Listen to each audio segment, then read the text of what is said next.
എന്റെ റബ്ബർ മുല്ല കൊണ്ട് നെഞ്ചിലൊരു ഒരു വിഷയമായിട്ട് ലീവ് ഒന്നുമില്ല എന്റെ മുതലാളി പിസ്കം തന്നാ എനിക്ക് ലീവ് വന്നാലല്ലേ ഇത് ദിവസം അയാൾ അടിങ്ങനെ വാങ്ങണില്ലേ എനിക്ക് ഒന്നും കൊടുത്തൂടെ നന്നാക്കി കൊറേ കാലായി ഞാൻ ഓങ്ങി വെച്ചിക്കണേ ഇന്ന് അയാൾ ഇങ്ങോട്ട് വെച്ചേ ഞാൻ കാട്ടിയരാ അതന്നെ ഞാനും പറഞ്ഞേ പോയേക്കാ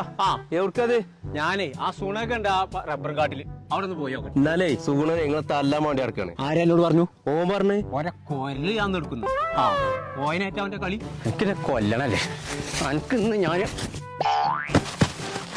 കള്ള കുതിര എന്താ ഈ നാട്ടുകാരോട് പറഞ്ഞിട്ടുണ്ട് എന്നെ കൊല്ലുന്നോ ശരിയല്ലേ വിശ്വാസിക്കൊരു ലീവ് ഉണ്ടെന്ന് ഒച്ചട് മുതലാളിമാരോട് ഒച്ചടാൻ പാടുണ്ടോ വിഷുവായിട്ട് എന്നെ പണിക്കെന്തിനാ കൊടുത്തിട്ട് എനിക്കറിയാം അന്നെന്ന് ഞാൻ പാർക്ക് കൊണ്ടു 500 MC വാങ്ങിയാ മതി പാർക്കല്ല പാർക്ക്